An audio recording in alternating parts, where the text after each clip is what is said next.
Boa noite. Boa noite. Procuradoria-Geral da República pede o afastamento de Eduardo Cunha do cargo. O Supremo começa a decidir a tramitação do pedido de impeachment e atos contra o afastamento de Dilma tomam as ruas em diversas cidades. A agência de risco rebaixa mais ainda a nota do Brasil e retira o grau de investimento. Ex-senador tucano Eduardo Azeredo é condenado a mais de 20 anos de prisão pelos crimes de peculato e lavagem de dinheiro.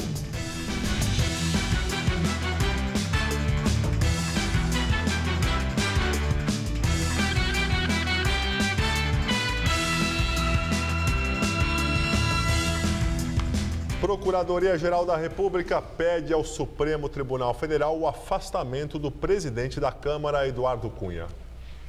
Janot aponta 11 fatos que comprovariam que Cunha usa o mandato de deputado e o cargo de presidente da Câmara para constranger e intimidar parlamentares, réus colaboradores, advogados e agentes públicos, com o objetivo de embaraçar e retardar investigações contra ele. Segundo o Procurador-Geral da República, os documentos apreendidos ontem na residência oficial de Cunha reforçaram as provas já reunidas até aqui. Para Janot, as acusações de corrupção e a investigação por manter dinheiro no exterior podem levar à perda do mandato de Cunha. O PMDBista é alvo de vários inquéritos da Lava Jato no Supremo Tribunal Federal. E hoje surgiu mais uma denúncia contra Eduardo Cunha. De acordo com a revista Época, o presidente da Câmara teria cobrado 52 milhões de reais em propina para liberar dinheiro do Fundo de Investimentos do FGTS para empresas. De acordo com a revista, em delação premiada, Ricardo Pernambuco e Ricardo Pernambuco Júnior, da empreiteira carioca Engenharia, confessaram à Procuradoria-Geral da República que Cunha recebia dinheiro de propina em contas na Suíça e em Israel. Ainda de acordo com a revista, a propina era cobrada diretamente por Cunha sem intermediários. Os empresários contaram que pagaram para receber o FI-FGTS de uma obra no Rio. A revista também afirma que as evidências neste caso levaram o ministro do STF, Teori Zavascki, a autorizar as buscas na casa de Cunha. Época também afirma que o empreiteiro Léo Pinheiro, da OAS, que está envolvido na corrupção investigada pela Lava Jato, trocava mensagens com Cunha sobre a liberação do FI-FGTS. A revista diz que procurou o advogado de Eduardo Cunha, mas que ele não se pronunciou sobre o assunto. Direto de Brasília, Josias de Souza fala sobre a situação de Eduardo Cunha. Finalmente, o Procurador-Geral da República, Rodrigo Janot, protocolou no STF um pedido de afastamento cautelar de Eduardo Cunha do cargo de deputado federal e, em consequência, da poltrona de presidente da Câmara. O pedido de Rodrigo Janot só tem um defeito: demorou demais para ser formulado. A disfarçatez com que age Eduardo Cunha, já diagnosticada pelo deputado Jarbas Vasconcelos como uma espécie de psicopatia, atingiu o ápice, ultrapassou todos os limites. Depois de fazer sumir verbas públicas, Eduardo Cunha fez desaparecer até o recato.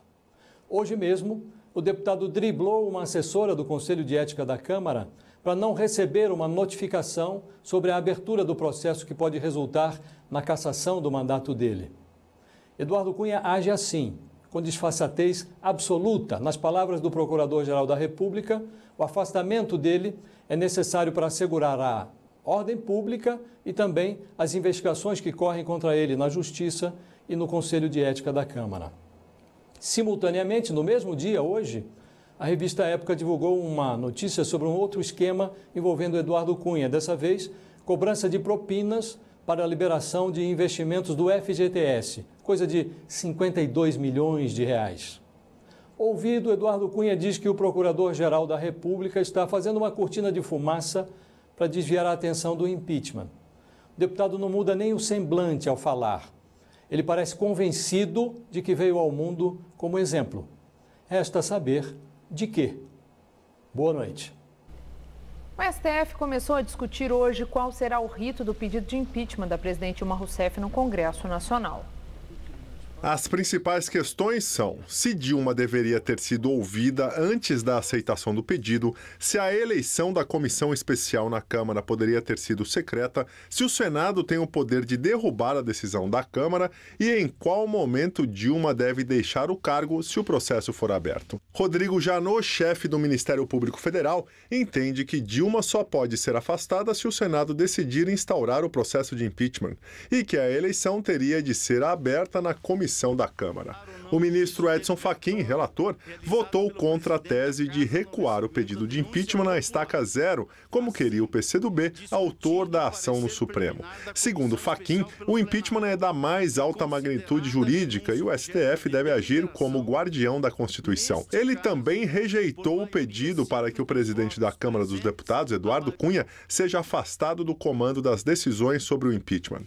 E considerou válida a adoção do voto secreto para eleger a comissão que vai analisar o caso na Câmara. Na ocasião, o governo sofreu a primeira derrota e viu a chapa da oposição ganhar. Em meio à eleição, houve confusão e deputados quebraram urnas. No seu voto, Fachin considerou que Dilma não tinha direito à defesa antes de Cunha admitir o pedido. A defesa, para ele, ocorrerá na comissão e no plenário. Segundo Fachin, o Senado não pode rejeitar o impeachment se a Câmara autorizar. A decisão final de qual será o rito que deverá ser seguido no Congresso será dada pela maioria dos 11 ministros do Supremo. Amanhã, pela ordem, o primeiro a votar é Luiz Roberto Barroso. A sessão está marcada para começar por volta das 14h30 da tarde. 25 estados brasileiros e o Distrito Federal tiveram hoje protestos contra o impeachment da presidente Dilma Rousseff. Em algumas cidades, as manifestações ainda estão acontecendo. Em São Paulo, o ato começou às 5 da tarde aqui na Avenida Paulista. Segundo o Datafolha, 55 mil pessoas participaram do protesto. No fim da tarde, os manifestantes se concentravam ao longo de 3 quarteirões perto do MASP. O ato em São Paulo reuniu movimentos de jovens, de mulheres, grupos que lutam por moradia, apoiados pela CUT, MST, pelo Movimento dos Trabalhadores Sem Teto e partidos políticos como PT, PCdoB e PDT, entre outros. A passeata seguiu pela Rua da Consolação até a Praça da República. O argumento dos movimentos que participam do ato em São Paulo é de que não há base legal para o processo de impeachment. Não há indício de crime por parte da presidente Dilma, e sim um sentimento de revanche e oportunismo da oposição e do presidente da Câmara, Eduardo Cunha.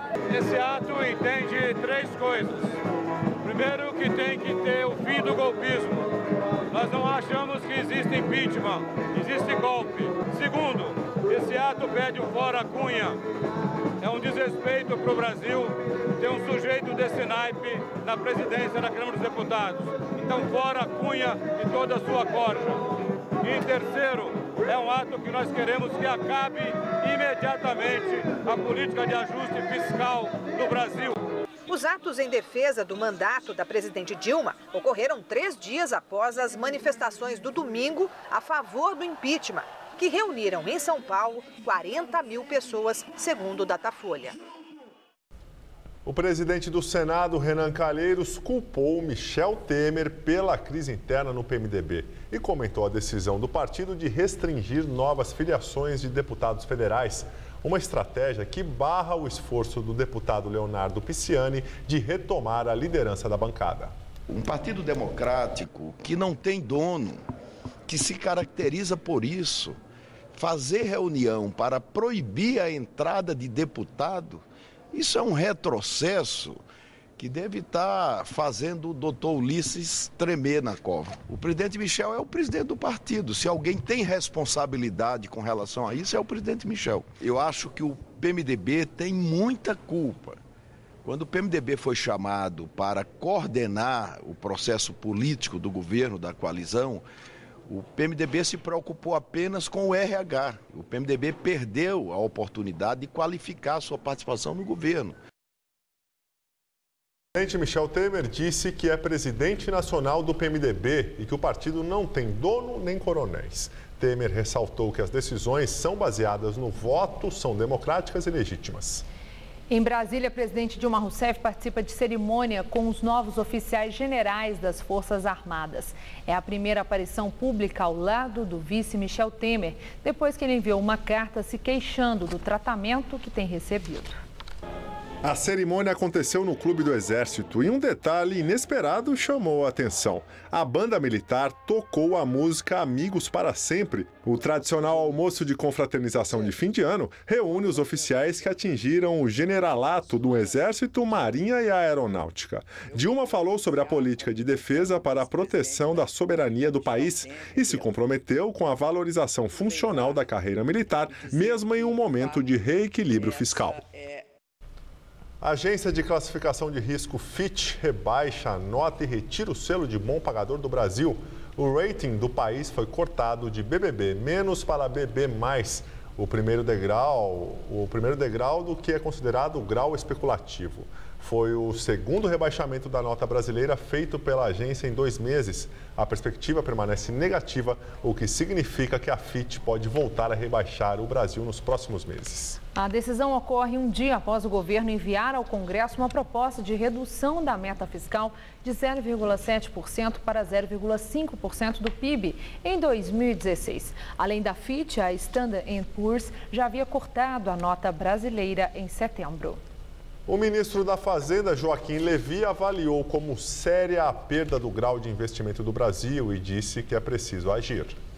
Levy conclamou a um esforço de todos e pediu mais uma vez que o Congresso Nacional vote as medidas do ajuste fiscal para superar a crise. O rebaixamento indica preocupação de que nem tudo que a gente precisa fazer tem conseguido fazer no passo necessário, até porque, vamos dizer assim, a atenção de alguns tem se desviado por questões diversas que não têm necessariamente, vamos dizer assim, ligação com as medidas econômicas que nós temos que tomar. Então, por isso que é tão importante conseguirmos votar. Levy negou que esteja de saída do governo, como voltou a ser comentado em Brasília. Ele deixaria o cargo se o governo mudasse a meta fiscal para o ano que vem, o que de fato aconteceu. No entanto, questionado sobre uma possível saída, Levy disse que continua trabalhando normalmente e classificou como coisa de folhetim essa especulação. Polícia Federal deflagra a 4ª fase da Operação Acrônimo, que investiga suspeitas envolvendo o governador de Minas Gerais, Fernando Pimentel, do PT, relativas ao período que ele ocupou no Ministério do Desenvolvimento. A operação corre em segredo de justiça. Um dos alvos é Elon Gomes, presidente da Aliança Administradora de Benefícios de Saúde. Ele possui 40% das ações da empresa. Outros 60% pertencem à Qualicorp, administradora de benefícios. Segundo a Polícia Federal, a fase de hoje não envolve nenhuma das duas empresas, mas somente o executivo. As buscas foram feitas na casa do empresário em Brasília. Agentes da Polícia Federal recolheram extratos bancários, computador e telefone celular. Elon Gomes é suspeito de ter repassado dinheiro para Benedito de Oliveira Neto, conhecido como Bené. Ele é apontado como operador do governador Fernando Pimentel durante a campanha do ano passado. Bené também é investigado na Operação Acrônimo, além da mulher de Pimentel, Carolina Oliveira. Pimentel é investigado sob suspeita de receber vantagens indevidas de empresas que tinham relações comerciais com o BNDES. O banco é vinculado ao Ministério do Desenvolvimento, que ele comandou de 2011 a 2014. Ex-presidente Lula presta depoimento em Brasília. Ele falou no inquérito da Lava Jato e foi ouvido na condição de informante. A investigação apura desvios na Petrobras. Lula foi intimado a depor amanhã na Polícia Federal sobre a suposta compra de medidas provisórias em seu governo. O caso é investigado na Operação Zelotes. E agora vamos ao comentário de política com Bob Fernandes. As ruas, como é óbvio, podem decidir, mas a parte o ritual sendo definido pelo Supremo, o destino de Dilma presidente depende cada vez mais dos PMDBs e associados. E os PMDBs estão em guerra. Tem o PMDB do Temer, o do Eduardo Cunha, o PMDB do Renan e, nos ensina a história, tem o PMDB de uma miríade de anões de todos os orçamentos, com exceções. Ao contrário da rima rica no poema de Drummond, os PMDBs não se amam. Podem terminar se entendendo em parte, a depender do butim, mas hoje guerreiam entre si. Temer, o vice, quer o lugar de Dilma. Renan, que comanda o Senado, quer salvar o pescoço. Renan já foi ministro da Justiça de Fernando Henrique. Portanto, Renan sabe que um presidente nomeia o ministro da Justiça, que nomeia o diretor da Polícia Federal. A PF, a depender do comando, pode investigar mais ou menos. Quem conheceu a PF dos anos 90, início do século XXI, sabe do que estamos falando. Renan e Temer têm o que conversar. Eduardo Cunha deu a largada no impeachment. Entregue o serviço, tornado dispensável, em uma semana viu acelerar-se seu ingresso na lata de lixo da história. E, portanto, Cunha tem murmurado juras entre seus bem mais de 40. De Cunha, Dilma só pode esperar vingança. De Temer, Dilma sabe só contar com o latim. Sarney contava com os PMDBs e PMDB sob comando de Ulisses. Terminou como terminou. Collor contava com um bando, que como bando acabou. Fernando Henrique começou a governar equilibrando-se entre a ACM e os seus e os PMDBs. Terminou com os PMDBs em alta. A história registra o que foi o final. Lula tentou escapar aos PMDBs com o PL, depois PR, de Valdemar da Costa Neto, com o PTB de Robertão Jefferson e agrupamentos similares. Deu no chamado mensalão. No segundo governo, Lula já estava rendido aos PMDBs. De maneira marcante, digitais dos PMDBs estão no chamado petrolão, em companhia de petistas e figuras de vários outros partidos. Dilma está com quem e como está, porque tudo isso é sistêmico. Boa noite. Condenado a quase 40 anos de prisão no mensalão petista, Marcos Valério estaria disposto a fazer um acordo de delação premiada na Operação Lava Jato. A informação foi divulgada agora à noite pelo site da revista Veja. Segundo o advogado de Valério, ele poderia ajudar a esclarecer a suposta participação do PT na morte do prefeito de Santo André, Celso Daniel. As investigações da Lava Jato encontraram no escritório de uma ex-contadora do doleiro Alberto Youssef um contrato de R$6 milhões assinado entre Valério e o empresário Ronan Maria Pinto, que é de Santo André. Em 2012, Valério teria dito num depoimento, segundo a Veja, que foi procurado por membros do PT, porque o partido estaria sendo chantageado por Ronan por causa da morte de Celso Daniel. Valério, então, teria pago Ronan para que ele abafasse o caso. Veja não traz a posição dos citados na reportagem. Para a polícia, a morte de Celso Daniel foi um crime comum. Já para o Ministério Público, foi um crime político. E Celso Daniel foi morto por querer acabar com o esquema de propina na Prefeitura de Santo André. Justiça condena o ex-senador tucano Eduardo Azeredo a 20 anos e 10 meses de prisão pelos crimes de peculato e lavagem de dinheiro. A condenação é em primeira instância. A sentença é da juíza da 9ª Vara Criminal de Belo Horizonte, Melissa Pinheiro Costa Lage.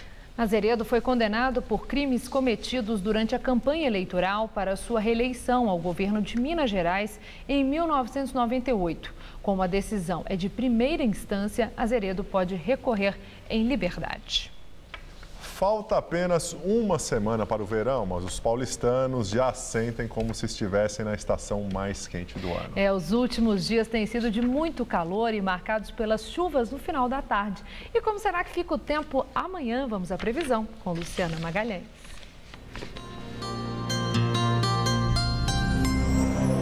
Por causa do calor e da alta umidade, áreas de instabilidade se formam e se espalham por todo o estado.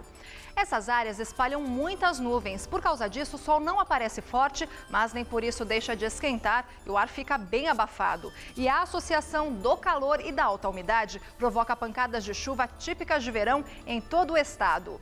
Amanhã, tanto em Franca como em Barretos, a máxima fica em 31 graus. E o litoral norte é a única região do estado onde a chuva já aparece pela manhã, com máxima de 30 graus em Caraguatatuba. Até sábado, o tempo não muda na capital paulista. Nebulosidade variável com ar abafado e possibilidade de pancadas rápidas e fortes de chuva, principalmente à tarde e à noite. Máximas de 29 graus amanhã, 33 na sexta e 31 graus no sábado. Justiça determina o bloqueio do aplicativo de mensagens WhatsApp em todo o país por 48 horas. O autor da ação judicial não foi identificado. O sindicato que representa as empresas de telefonia diz que vai respeitar a ordem judicial e que começa a valer às 0 hora desta quinta-feira. A seguir, após dia de rebaixamento da nota do Brasil, o dólar opera em alta. E o Banco Central americano aumenta a taxa de juros.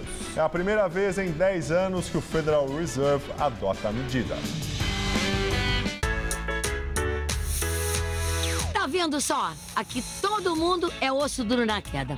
Sabe por quê? Porque eu tomo Calcitran. Eu também tomo Calcitran. Eu também tomo Calcitran há muito tempo. Calcitran combate a osteoporose. E a vida é outra coisa. Você vive com mais saúde. Mas não tome um cálcio qualquer. Tome Calcitran. Com Calcitran você pode confiar no resultado. Aqui, todas nós tomamos Calcitran. Por isso, somos duros na queda. Tá difícil não deixar a peteca cair? A gente levanta seu astral. Com nossa programação, a cultura é acessível a todos. E você confere na faixa os melhores musicais e espetáculos da cidade. TV Gazeta. Bom te ver, sempre bem. A fábrica onde João Paulo trabalha fechou um novo contrato de exportação. Bom também para os empregados de uma empresa que produz poltronas para os ônibus. E para a Poliana, que costura capas para essas poltronas. Quando uma empresa exporta, outras ganham. Quando muitas exportam, o Brasil inteiro ganha. Com o Plano Nacional de Exportação e o apoio do BNDES, as empresas brasileiras podem vender e exportar cada vez mais. BNDES, o Banco Nacional do Desenvolvimento. Qual Casper você é? Eu sou jornalismo. Eu sou relações públicas. Eu sou publicidade e propaganda. Eu sou rádio, TV e internet. A minha Casper é comunicação. Aqui tem teoria, prática, oportunidade de estágio e a melhor localização. Essa é a minha Casper. Essa é a nossa Casper. Tá vendo só? Aqui todo mundo é osso duro na queda. Sabe por quê? Porque eu tomo Calcitran. Eu também tomo Calcitran. Eu também tomo Calcitran há muito tempo. Calcitran combate a osteoporose. E a vida é outra coisa. Você vive com mais saúde. Mas não tome um cálcio qualquer. Tome Calcitran. Com Calcitran você pode confiar no resultado. Aqui, todas nós tomamos Calcitran. Por isso, somos duros na queda. Eles se prepararam o ano inteiro para realizar um sonho no último dia do ano. Corrida de São Silvestre. Vem aí a mais tradicional prova de rua do país, reunindo 30 mil sonhadores em busca da linha de chegada. Corrida de São Silvestre, dia 31, a partir das 8h30 da manhã. Corrida de São Silvestre. Oferecimento Baltec, super manta líquida impermeabilizante.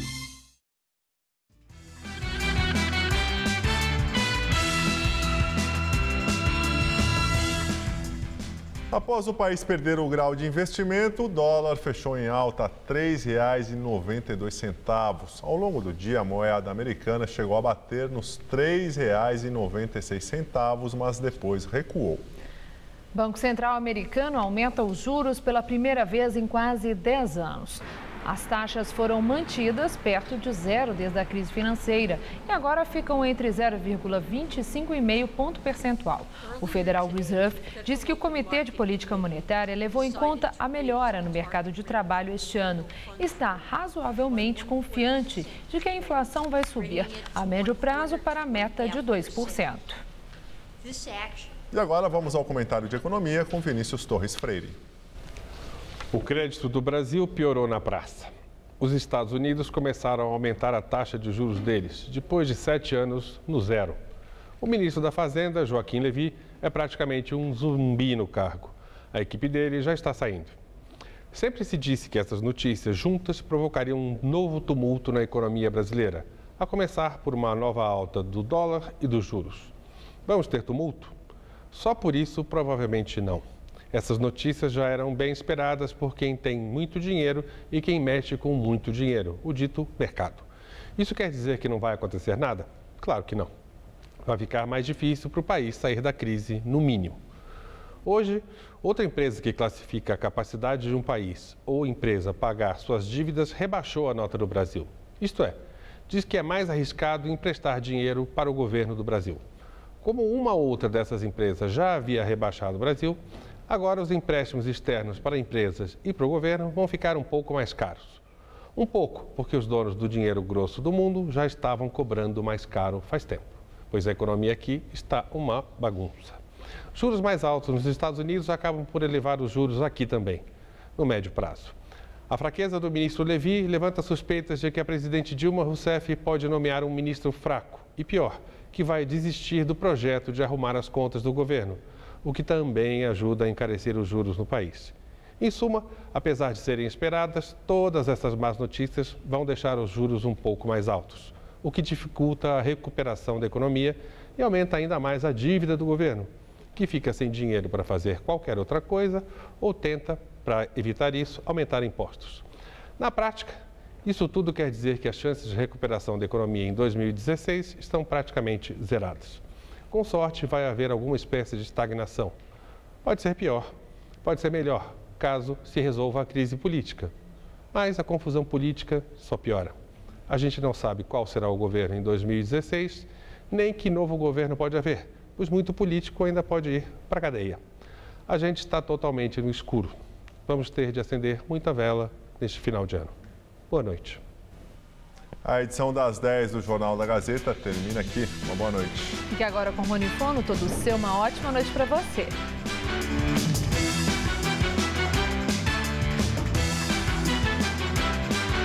Bárbara Fava discute o impacto da internet em outras mídias. Daqui a pouco, 11h30 da noite em Conectados. Assista agora. Todo seu.